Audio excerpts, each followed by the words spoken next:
10 ലക്ഷം കുമ്പിളപ്പം, ചക്ക കൊണ്ടുണ്ടാക്കിയ കുമ്പിളപ്പം. ഇതിന്റെ വാസന അടിച്ചിരിക്കുമ്പോൾ തന്നെ നമുക്ക് കൊതി വരും.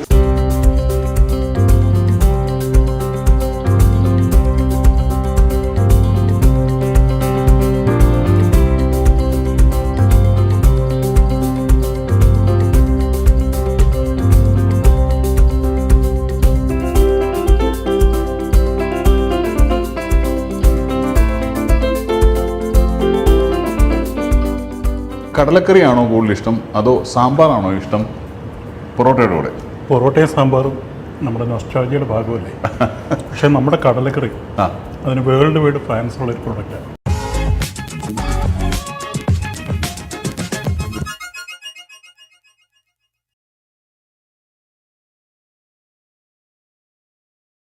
നമസ്കാരം. നമ്മൾ ഇപ്രാവശ്യം വന്നിരിക്കുന്ന കിച്ചൺ എന്ന് പറയുന്ന ഒരു ബൾക്ക് പ്രൊഡക്ഷൻ നടക്കുന്ന കിച്ചണാണ്. 10 ലക്ഷം കുമ്പിളപ്പം, ചക്ക കൊണ്ടുണ്ടാക്കിയ കുമ്പിളപ്പം. ഇതിന്റെ വാസന അടിച്ചിരിക്കുമ്പോൾ തന്നെ നമുക്ക് കൊതി വരും. കുമ്പിളപ്പം 10 ലക്ഷം ആണെന്നുണ്ടെങ്കിൽ ഇഡ്ഡലി 27 ലക്ഷവും ഇടിയപ്പം 22 ലക്ഷവും പൊറോട്ട 40 ലക്ഷമാണ് ഇവിടെ പ്രൊഡ്യൂസ് ചെയ്യുന്നത്.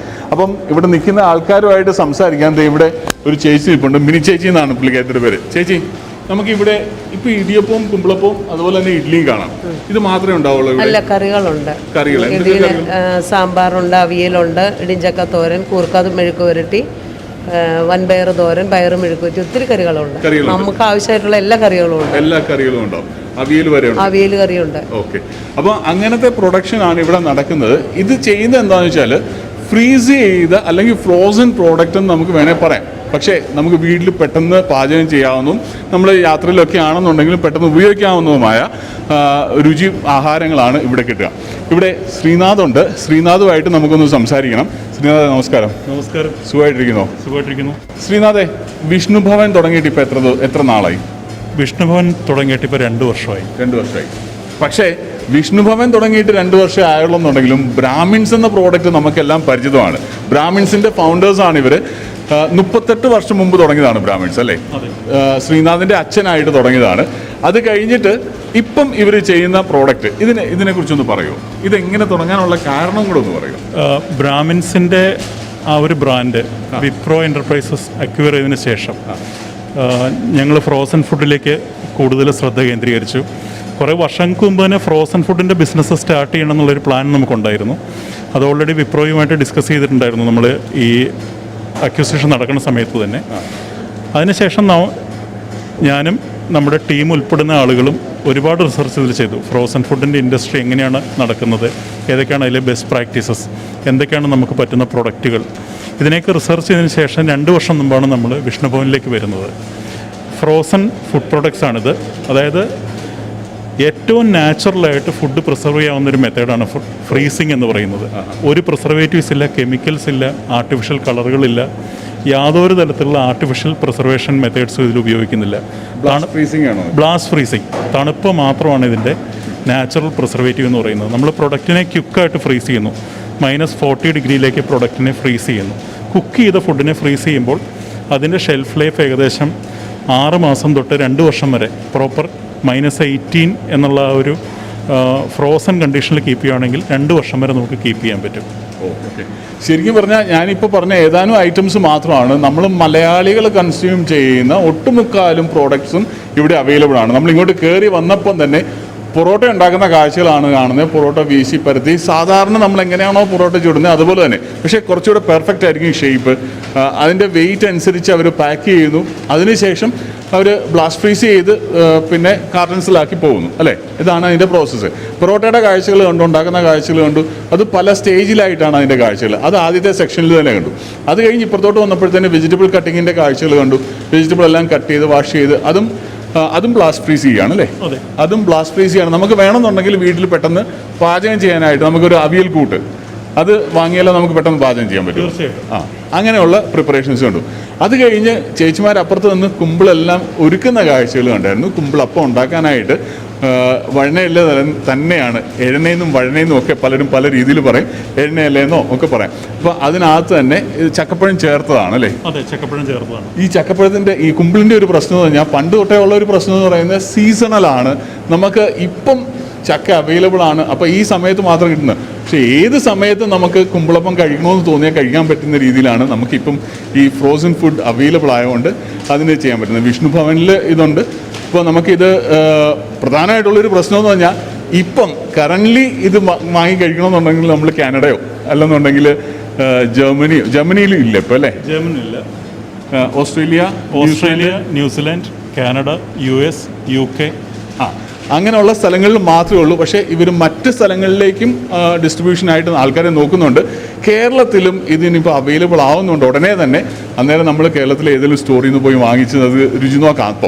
ഇപ്പം ഏതായാലും ഇവരുടെ പ്രൊഡക്ഷനാണ് കാണുന്നത്. പൊറോട്ടയും കുമ്പിളപ്പവും ഇടിയപ്പവും ഒന്നും അല്ലാതെ തന്നെ സ്നാക്സ് ഉണ്ടാക്കുന്ന കാഴ്ചയും കണ്ടായിരുന്നു കേട്ടോ. സ്നാക്സ് ഒക്കെ ആണെന്നുണ്ടെങ്കിൽ ഹ്യൂമൻ ടച്ച് വളരെ കുറവായിട്ടാണ് ഇവർ ചെയ്യുന്നത്. അതായത് നമ്മുടെ വടയൊക്കെ ആണെന്നുണ്ടെങ്കിലും കംപ്ലീറ്റ്ലി മെഷീനിൽ പ്രൊഡ്യൂസ് ചെയ്യുന്നു. ഇപ്പോൾ കണ്ടാമിനേഷൻസ് വരാൻ സാധ്യത കുറവാണ് അല്ലേ?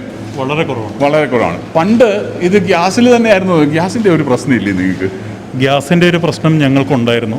പക്ഷേ ആ ഗ്യാസിൻ്റെ ഒരു ദൗർലഭ്യം വരുന്ന കണ്ടപ്പോഴേ തന്നെ നമ്മൾ പൂർണ്ണമായിട്ട് ഇലക്ട്രിക് കുക്കിങ്ങിലേക്ക് മാറി.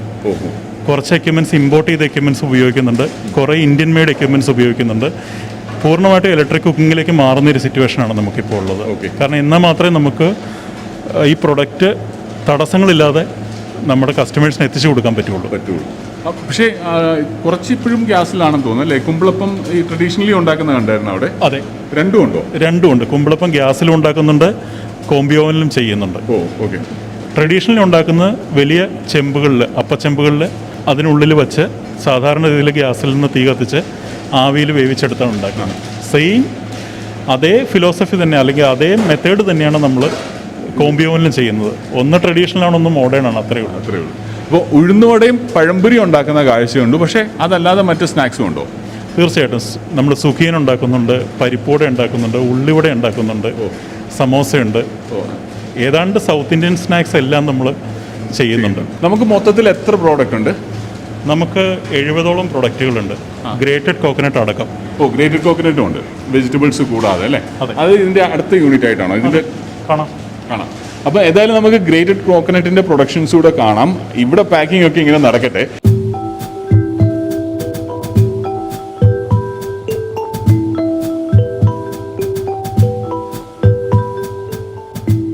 അങ്ങനെ നമ്മൾ കുമ്പിളപ്പം ഉണ്ടാക്കുന്ന കാഴ്ച കണ്ടു, പൊറോട്ട ഉണ്ടാക്കുന്ന കാഴ്ച കണ്ടു, ഇടിയപ്പം ഉണ്ടാക്കുന്നത് കണ്ടു, ഇഡ്ഡലി ഉണ്ടാക്കുന്നത് കണ്ടു. അങ്ങനെ പല പല കാഴ്ചകൾ കണ്ടിട്ട് വെജിറ്റബിൾ കട്ടിങ് കണ്ടു.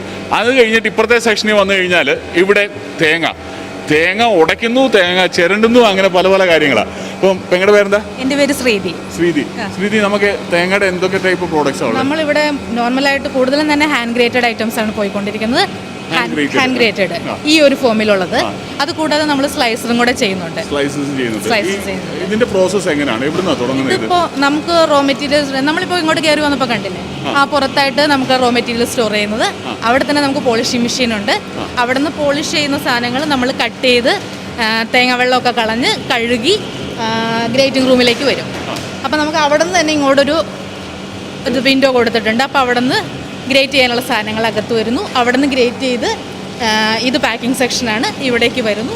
ഇത് സോർട്ടിംഗ് ആണ്. ഇപ്പം നമുക്ക് എന്താണെന്ന് വെച്ചിട്ടുണ്ടെങ്കിൽ ഈ തേങ്ങ കട്ട് ചെയ്ത് ഗ്രൈൻഡ് ചെയ്തൊക്കെ വരുമ്പോൾ ഇതുപോലെയുള്ള പോർഷൻസ്, ചിരട്ടയുടെ പൂൾ അങ്ങനെയൊക്കെ വരുമല്ലോ, അതൊക്കെ നമ്മൾ സോർട്ട് ചെയ്ത് മാറ്റിയിട്ട് ഇവിടേക്ക് പാക്കിങ്ങിലേക്ക് കൊടുക്കും. ഇത് പാക്ക് ചെയ്ത് അങ്ങനെ പോകും. അതാണ് തേങ്ങ ചിരണ്ടി ഒരുക്കുന്ന പ്രത്യേകതകൾ. ഈ രുചികളൊക്കെ നമുക്കൊന്ന് ആസ്വദിക്കണം. ശ്രീനാഥ് നമ്മളോട് പറഞ്ഞിരുന്നു, അവിടെ ചെന്നാൽ പുള്ളിക്കാരൻ പെട്ടെന്ന് ഈ സാധനങ്ങളെല്ലാം അധികം താമസമൊന്നുമില്ലാതെ വളരെ പെട്ടെന്ന് തന്നെ ഭക്ഷണത്തിന് യോഗ്യമായ രീതിയിൽ നമുക്ക് തരാമെന്ന് പറഞ്ഞു. അതും കൂടെ നമുക്ക് പോയി ആസ്വദിക്കാം. വാ.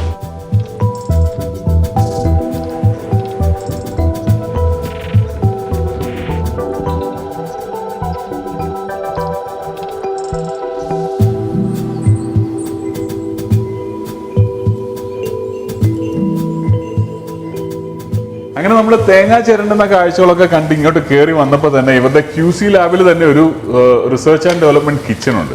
ഇവിടെ ശ്രീനാഥ് ഓൾറെഡി കുറേയേറെ ഐറ്റംസ് റെഡിയാക്കിയിട്ടുണ്ട്. സാമ്പാറുണ്ട്, കടലക്കറിയുണ്ട്, ഉള്ളിവടയാണ് അല്ലേ? ഉള്ളിവട, ഇഡ്ഡലി, പഴംപൊരി, കുമ്പിളപ്പം. ഇതെന്താ ശ്രീനാഥ്? ചക്ക വരട്ടിയത്. വെറുതെ ഇടിച്ചക്കത്തോരൻ. അടിപൊളി ചക്ക വരട്ടിയത്, ഇടിച്ചക്ക തോരന്, ഇതെല്ലാം ഉണ്ട്. ആ കൂടെ തന്നെ നല്ല നൂൽ പൊറോട്ട. ഇത് എന്നെ ഒന്ന് ഉണ്ടാക്കി കാണിച്ചതാണ്. അടുത്ത നമുക്ക് കഴിക്കാൻ വേണ്ടി ചൂടോടെ കഴിക്കാൻ വേറെ ഉണ്ടാക്കാമെന്ന് പറഞ്ഞ് ശ്രീനാഥ് ഉണ്ടായിക്കൊണ്ടിരിക്കുക. ശരിക്കും പൊറോട്ട ഉണ്ടാക്കുന്ന അതിൻ്റെ പ്രോസസ്സ് എന്ന് പറയുമോ? നമ്മൾ നേരെ എടുത്ത് ചുട്ടാൽ മതിയോ? ഫ്രോസൺ പൊറോട്ട ആദ്യമേ വെള്ളത്തിലൊന്ന് ഡിപ്പ് ചെയ്യണം. വെള്ളത്തിലൊന്ന് ഡിപ്പ് ചെയ്ത് കഴിയുമ്പോൾ അതിൽ കുറച്ച് മോയ്സ്ചർ കണ്ടൻറ്റ് വരും. അപ്പോൾ നമ്മൾ തവയിലത് ചുടുന്ന സമയത്ത് ആ മോയ്സ്ചർ അതിനെ സോഫ്റ്റ് ആവാൻ ഹെൽപ്പ് ചെയ്യും. അപ്പോൾ നാച്ചുറലി നമുക്ക് ഒരു ഫ്രഷ്ലി മെയ്ഡ് പൊറോട്ടയുടെ ഫീൽ വരും. അത് കഴിഞ്ഞിട്ട് ഒരു സ്വല്പം എണ്ണ തേക്കും. സ്വല്പം എണ്ണയൊക്കെ വേണമെങ്കിൽ എണ്ണ ഇഷ്ടമുള്ളവർക്ക് എണ്ണയുടെ ആ ഒരു ഫീൽ മുകളിലുള്ള ആവശ്യമുള്ളവർക്ക് എണ്ണ കുറച്ച് അതിന് മുകളിലേക്ക് അപ്ലൈ ചെയ്തിട്ട് ഇതുപോലെ അങ്ങോട്ട് ഫ്ലിപ്പ് ചെയ്തിട്ട് അന്നേരം ഒരു കുറച്ചുകൂടെ ഫ്ലേക്കിനെസ് ഉണ്ടാവും. ഫ്ലേക്കിനെസ് ഉണ്ടാവും, അല്പം മോയ്സ്റ്റ് ആയിരിക്കും, ആ നാച്ചുറൽ ഫ്രഷ്ലി മെയ്ഡ് പൊറോട്ടയുടെ ഫീൽ വരും. അതേപോലെ ഈ സ്നാക്സ് ഒക്കെ, ഈ പഴംപൊരിയൊക്കെ നമ്മൾ ഇതിൽ ചെയ്യാൻ പറ്റുമോ? പഴംപൊരിയൊക്കെ നമുക്ക് മൈക്രോവേവ് അല്ലെങ്കിൽ ഏറ്റവും ബെസ്റ്റ് എയർ ഫ്രൈ ചെയ്യണം. എയർ ഫ്രൈ ചെയ്യുമ്പോൾ ആ ക്രിസ്പിനെസ് വരും അതിന്. എയർ ഫ്രയറിലാണ് സ്നാക്സ് ഏറ്റവും പെർഫെക്റ്റ് ആയിട്ട് നമുക്ക് കിട്ടുന്നത്. പഴംപൊരി, ഉഴുന്നുവട, ഉള്ളിവട, പരിപ്പുവടയൊക്കെ നമുക്ക് തോ ചെയ്തതിന് ശേഷം എയർ ഫ്രയറിലേക്ക് വെച്ചാൽ ആ ഒരു ക്രിസ്പിനെസ് നമുക്ക് ഫീൽ ചെയ്യും. ഇഡ്ഡലിയൊക്കെയോ നമ്മൾ ആവി കയറ്റണോ അതോ? ഏറ്റവും ബെസ്റ്റ് സ്റ്റീം ചെയ്യുവാണ്, ആവി കയറ്റുവാണ് ഏറ്റവും നല്ലത്. ഇനി മൈക്രോവേവ് ഉള്ളെങ്കിൽ മൈക്രോവേവ് ചെയ്യുന്ന സമയത്ത് തന്നെ ഒരു ചെറിയ ബൗളിൽ അല്പം വെള്ളം മൈക്രോവേവിലേക്ക് വെച്ചാൽ ആ സ്റ്റീമിങ്ങിൻ്റെ എഫക്റ്റ് കിട്ടും. കാരണം അതിനകത്ത് ഈ ആവി വന്നോളൂ. അതെ, ഇതിൽ നിന്ന് നഷ്ടപ്പെടുന്ന മോയ്സ്ചർ ആ ബൗളിലെ വെള്ളത്തിൽ നിന്ന് റീകോൺസ്റ്റിറ്റ്യൂട്ടഡ് ആവും. ഓക്കെ, ഇത് മാറ്റട്ടെ, മാറ്റിക്കോളൂ. അപ്പം നൂൽ പൊറോട്ട മാത്രമല്ല കേട്ടോ, കോയിൻ പൊറോട്ട ഉണ്ട്, വീറ്റ് പൊറോട്ട ഉണ്ട്, സാധാ മലബാർ പൊറോട്ട ഉണ്ട്. ഇതെല്ലാം തന്നെ പാക്ഡ് ആയിട്ട് നമുക്ക് കിട്ടുന്നതാണ്. അപ്പോൾ ഈ ഡിസ്ട്രിബ്യൂഷൻ്റെ കാര്യം പറഞ്ഞില്ലേ, നമുക്ക് ഇപ്പം തൽക്കാലം അമേരിക്കാസിലുണ്ട്, അതുപോലെ തന്നെ UK ഉണ്ട്, ന്യൂസിലാൻഡിലുണ്ട്, ഓസ്ട്രേലിയയിലുണ്ട് അല്ലേ, കാനഡയിലുണ്ട്, കാനഡ. അപ്പം ഞാൻ ചോദിക്കുന്നത് മറ്റ് സ്ഥലങ്ങളിലേക്ക് ഇത് എത്തിക്കുന്നില്ലേ? വേറെ മലയാളികളുണ്ടല്ലോ ഇഷ്ടംപോലെ. എല്ലാ സ്ഥലങ്ങളിലേക്കും നമുക്ക് മാർക്കറ്റ് നോക്കുന്നുണ്ട്. റൈറ്റ് ചാനൽ പാർട്ട്നേഴ്സിനെ നമ്മൾ അന്വേഷിച്ചുകൊണ്ടിരിക്കുകയാണ്. ഇപ്പോൾ എനിക്കിത് തുടങ്ങണമെന്നുണ്ടെങ്കിൽ എനിക്കിതിനെക്കുറിച്ച് യാതൊരു എക്സ്പീരിയൻസും ഇല്ല. എനിക്കിത് ഡിസ്ട്രിബ്യൂഷൻ തുടങ്ങണമെന്ന് വിചാരിച്ചാൽ നടക്കുമോ? ഫുഡിൻ്റെ ഡിസ്ട്രിബ്യൂഷൻ ചെയ്യാനുള്ള ആദ്യത്തെ ക്വാളിറ്റി ഫുഡ് ഇഷ്ടപ്പെടുക എന്നുള്ളതാണ്. അതെനിക്ക് എന്തായാലും ഇഷ്ടമാണ്.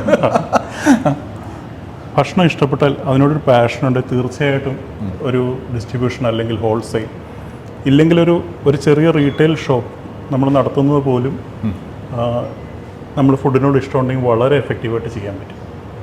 ഇപ്പം നമ്മളിപ്പോൾ പുതുതായിട്ട് തുടങ്ങുന്ന ഒരു ഡിസ്ട്രിബ്യൂട്ടർ ആണെന്നുണ്ടെങ്കിൽ, ഫോർ എക്സാമ്പിൾ ഞാൻ ആഫ്രിക്കയിലാണ് വർക്ക് ചെയ്തത്. അവിടെയൊക്കെ ഇതുപോലത്തെ പ്രോഡക്ട്സ്, ഇന്ത്യൻ പ്രോഡക്ട്സ്, മലയാളികളുടെ പ്രോഡക്ട്സ് കിട്ടാൻ ഭയങ്കര ബുദ്ധിമുട്ടാണ്. അപ്പോൾ അങ്ങനെ ആർക്കെങ്കിലും താല്പര്യം തോന്നി തുടങ്ങുകയാണെന്നുണ്ടെങ്കിൽ നിങ്ങളുടെ ഭാഗത്തുനിന്ന് സപ്പോർട്ട് ഉണ്ടാവും? തീർച്ചയായിട്ടും എല്ലാ സപ്പോർട്ടിനും ഉണ്ടാവും. നമുക്ക് തന്നെ ഒരു ഫുൾ ഫ്ലെഡ്ജ്ഡ് സപ്പോർട്ട് ടീമുണ്ട്, ഒരു മാർക്കറ്റിംഗ് ടീമുണ്ട്. ഓക്കെ. അവരുടെ എല്ലാ സപ്പോർട്ടും ഉണ്ടാകും. പിന്നെ അത് മാത്രമല്ല, നമ്മൾ ബ്രാഹ്മിൻസിൻ്റെ ഇത്രയും വർഷത്തെ എക്സ്പീരിയൻസിൽ നിന്നുള്ള നമ്മൾ പഠിച്ച ഒരുപാട് കാര്യങ്ങളുണ്ട്.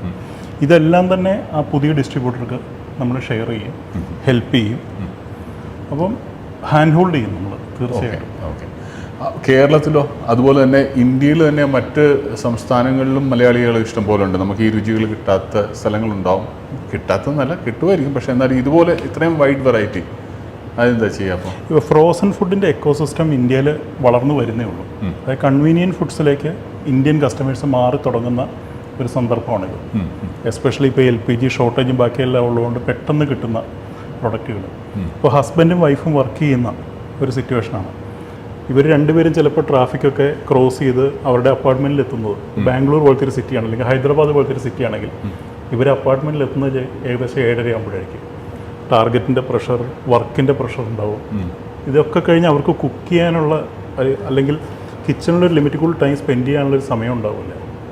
അവിടേക്കാണ് ഈ ഫ്രോസൺ ഫുഡ് അല്ലെങ്കിൽ കൺവീനിയൻറ്റ് ഫുഡിൻ്റെ ഒരു പ്രാധാന്യം വരുന്നത്. അപ്പോൾ തീർച്ചയായിട്ടും നമ്മൾ ഇന്ത്യൻ മാർക്കറ്റിലേക്ക് ഒരുപാട് പ്ലാനുകളുണ്ട്. എല്ലാ ക്യുക്കമേഴ്സ് പ്ലാറ്റ്ഫോമുകളിലും നമ്മുടെ പ്രൊഡക്റ്റുകൾ ലിസ്റ്റ് ചെയ്യുന്നുണ്ട് ഉടനെ തന്നെ. മേജർ ഇന്ത്യൻ സിറ്റീസിലെല്ലാം തന്നെ വിഷ്ണുഭവൻ ഫ്രോസൺ പ്രൊഡക്റ്റുകൾ അവൈലബിൾ ആയിട്ട് വരും. ഏതായാലും അതൊക്കെ നന്നായിട്ട് വരട്ടെ. അതുപോലെ തന്നെ നിങ്ങൾക്ക് ആർക്കെങ്കിലും താല്പര്യമുണ്ട്, ഡിസ്ട്രിബ്യൂഷനിലേക്ക് താല്പര്യമുണ്ടെന്നുണ്ടെങ്കിൽ ഡയറക്റ്റ് ഇവരെ വിളിക്കാം. എനിക്ക് തുടക്കം തന്നെ ചക്കപ്പഴത്തേന്ന് കഴിക്കണമെന്നൊരാഗ്രഹം. സാധാരണ ഡിസേർട്ട്സൊക്കെ ഏറ്റവും അവസാനമാണ് കഴിക്കുക, പക്ഷേ ഞാൻ തുടങ്ങുന്നത് ചക്കപ്പഴത്തേന്ന്. വരട്ടിയെന്ന് പറഞ്ഞാൽ ഭയങ്കര കട്ടിയായിട്ടിരിക്കുന്നതല്ല. ചക്കപ്പഴം വരട്ടിയെന്ന് തന്നെയല്ലേ നിങ്ങൾ പറയാം? അതെ, ചക്ക വരട്ടിയത്. അപ്പോൾ കട്ടിയായിട്ടിരിക്കുന്നതല്ല, ഇച്ചിരി ലൂസായിട്ടാണ്. സെമി പായസം ടൈപ്പാണ്. അപ്പോൾ ഡിസേർട്ടായിട്ട് തന്നെ കഴിക്കാനായിട്ട് രസമായിരിക്കും. ഞാൻ ഈ സ്പൂൺ ബ്രെഡ് സ്പ്രെഡായിട്ടും കഴിക്കാം. ബ്രെഡ് സ്പ്രെഡായിട്ട് കഴിക്കാം. ചപ്പാത്തിയിലൊക്കെ സ്പ്രെഡ് ചെയ്ത് കഴിക്കാനും അടിപൊളിയായിരിക്കും.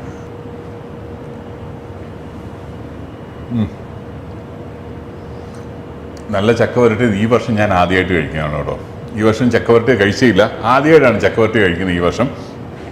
നല്ല ടേസ്റ്റ്. ഇത് ശരിക്കും പറഞ്ഞാൽ ബ്രെഡിൻ്റെ കൂടെ ചപ്പാത്തിയുടെ ഒന്ന് സ്പ്രെഡ് ചെയ്ത് കഴിക്കാനായിട്ട് പൊളിയായിരിക്കും. അതുപോലെ ഉണ്ട് ബാക്കിയുള്ള ഐറ്റംസ്. നമുക്ക് പതുക്കെ ഒരു സൈഡിൽ നിന്ന് അങ്ങോട്ട് തുടങ്ങാം. കുമ്പളപ്പം ഇനിയിപ്പോൾ കഴിക്കാൻ പറ്റില്ല, കാരണം ചക്ക കഴിച്ചേ ഉള്ളൂ. അപ്പോൾ ആ കൂടെ തന്നെ കുമ്പളപ്പം നമ്മൾ കഴിക്കുന്നില്ല. അത് ഡെസേർട്ടായിട്ടൊന്നും അത് ഡിസേർട്ടായിട്ട് കഴിക്കുക. അത് ശരിക്കും ഡിസേർട്ട്. അപ്പം തേണ്ടേ നൂലപ്പം അല്ല പൊറോട്ട. നൂൽ പൊറോട്ട അത് നമുക്ക് വേണമെന്നുണ്ടെങ്കിൽ കടലക്കറിയിലൂടെ കഴിക്കാം. ഞാനൊരു സ്വല്പം നൂൽ പൊറോട്ട ഇങ്ങനെ മുറിച്ചിട്ടേ ആ നൂൽ പൊറോട്ടയും കടലക്കറിയിൽ കൂടെ അങ്ങ് കഴിക്കുകയാണ്. കടലക്കറിയുടെ കൂടെ. ശ്രീനാഥേ, കടലക്കറിയാണോ കൂടുതൽ ഇഷ്ടം അതോ സാമ്പാറാണോ ഇഷ്ടം പൊറോട്ടയുടെ കൂടെ? പൊറോട്ടയും സാമ്പാറും നമ്മുടെ നൊസ്റ്റാൾജിയുടെ ഭാഗമല്ലേ. പക്ഷെ നമ്മുടെ കടലക്കറി അതിന് വേൾഡ് വൈഡ് ഫാൻസ് ഉള്ള ഒരു പ്രൊഡക്റ്റ് ആണോ? ഒന്ന് കഴിച്ചു. ഞാൻ കടലക്കറി എടുത്തു, കഴിച്ചു നോക്കട്ടെ.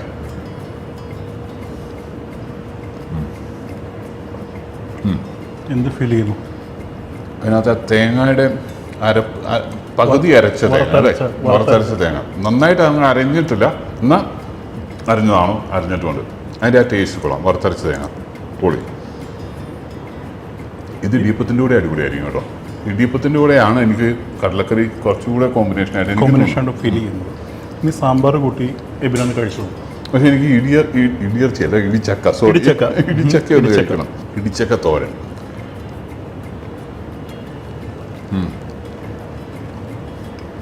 ശരിക്കും പറഞ്ഞാൽ നമ്മൾ വീട്ടിൽ ഫ്രഷ് ആയിട്ട് ഉണ്ടാക്കിയതല്ല എന്ന് ഇത് കഴിച്ചു കഴിഞ്ഞാൽ ആരും പറയില്ല. എബിന് ഈ ഫ്രോസൺ ഫുഡിൻ്റെ ഒരു അഡ്വാൻറ്റേജ് എന്ന് പറഞ്ഞാൽ ഏറ്റവും സേഫായിട്ട് ഫുഡ് പ്രിസർവ് ചെയ്യാൻ പറ്റുന്ന ഒരു മെത്തേഡാണ് ഫ്രോസൺ.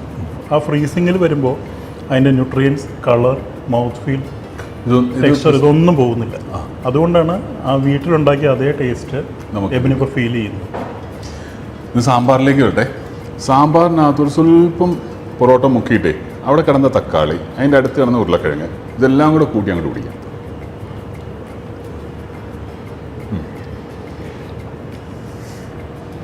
എനിക്കിത് മൂന്നിലും ഏറ്റവും ഇഷ്ടപ്പെട്ടത് സാമ്പാറാണ്.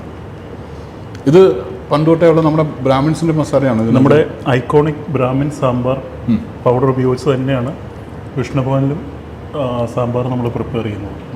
കൊള്ളാം കേട്ടോ, ഇത് അടിപൊളിയാണ്. ഇതാണ് എനിക്ക് ഏറ്റവും ഇഷ്ടപ്പെട്ടത്. മറ്റെല്ലാം നല്ലതാണ്, പക്ഷേ സാമ്പാർ ഒരു രക്ഷയില്ല. ഇതിപ്പോൾ ഇഡ്ഡലി കഴിക്കാനുള്ള കപ്പാസിറ്റി ഇല്ല. ഇനിയിപ്പം ഇഡ്ഡലിയുടെ കൂടെ കഴിക്കുകയാണെന്നുണ്ടെങ്കിലേ നല്ല സോഫ്റ്റ് ഇഡ്ഡലിയും ഈ സാമ്പാറും പിന്നൊന്നും വേണ്ട. നല്ല വറുത്ത മല്ലിയുടെയും ഉലുവയുടെയും കായത്തിൻ്റെ ടേസ്റ്റ് സാമ്പാറിൽ ഫീൽ ചെയ്യുന്നത്. പക്ഷേ ഇത് ഉണ്ടാക്കുന്നതാണെങ്കിലും നമ്മുടെ വിറകടുപ്പിലെ പാചകമൊന്നുമല്ല, ഇതും ഇലക്ട്രിക്കൽ അല്ലേ? ഇലക്ട്രിക്കാണ്, ഫുള്ളി മോഡേൺ. ജീപ്പ എന്ന് പറഞ്ഞൊരു എക്യുപ്മെൻ്റാണ് നമ്മൾ സാമ്പാർ കുക്ക് ചെയ്യാൻ ഉപയോഗിക്കുന്നത്. അത് ഷെക്ക് റിപ്പബ്ലിക്കിൻ്റെ ഒരു എക്യുപ്മെൻ്റാണത്. ഇമ്പോർട്ടഡ് ആണ്. വളരെ പെട്ടെന്ന് തന്നെ ഒരേ രീതിയിൽ ഹീറ്റ് സ്പ്രെഡ് ചെയ്ത് പെട്ടെന്ന് തന്നെ ഗ്രേവീസ്, കറീസ് കുക്ക് ചെയ്യാനത് ഹെൽപ്പ് ചെയ്യും. നമുക്ക് ഇവരുടെ പ്ലാനിനകത്തൂടെ നടക്കാണ്ട് ശ്രീനാഥനുമായിട്ട് എനിക്ക് നേരത്തെ തന്നെ പരിചയമുണ്ട്. ശ്രീനാഥനോട് ഇങ്ങനെ ഞാൻ ചോദിച്ചു, എനിക്ക് ഈ പ്ലാന്റിൻ്റെ ഷൂട്ട് എടുക്കണം. എനിക്ക് സന്തോഷമാണ്. അപ്പം പുള്ളി പറഞ്ഞു നമുക്ക് കൺസ്ട്രക്ഷൻ പകുതി നടക്കുന്നുണ്ട് ഒരു സൈഡിൽ, ഇവൻ കുറച്ച് ദിവസം കൂടെ കഴിഞ്ഞ് വാ എന്നൊക്കെ ആദ്യം പറഞ്ഞെങ്കിലും പിന്നെ പുള്ളി പറഞ്ഞു എങ്കിൽ പോരെ, ഏതായാലും എങ്കിൽ വാ, ഇവൻ ഏതായാലും ചോദിച്ചല്ലേ എന്ന് പറഞ്ഞു. അങ്ങനെ ഞങ്ങളിവിടെ വന്നു. ഇനിയിപ്പം കുമ്പളപ്പോടെ കഴിച്ചിട്ട് നമ്മൾ ഈ വീഡിയോ ഇവിടെ നിർത്തുകയാണ്. അടുത്ത വീഡിയോ ഉടനെ ഉണ്ടാവും, നിങ്ങൾ കൂടെ ഉണ്ടാവുക. ഇവരെ കോൺടാക്ട് ചെയ്യണമെന്നുണ്ടെങ്കിൽ ഇവരുടെ നമ്പർ ഞാൻ താഴെ കൊടുക്കുന്നുണ്ട്. ഏതായാലും നമുക്ക് ഹാപ്പി ആയിട്ട് ഒന്നിച്ചുകൊണ്ട് പോകാം. തൽക്കാലത്തേക്കിന് ബൈ.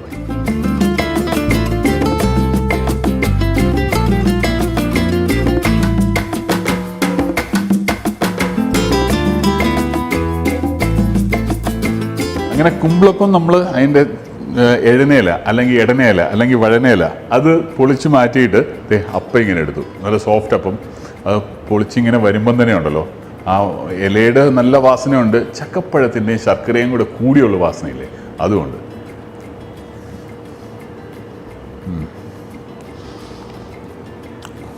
അപ്പം മധുരമായിട്ട് ഞാൻ ഓൾറെഡി ബൈ ബൈ പറഞ്ഞാണ്, ഒന്നുകൂടെ ബൈ.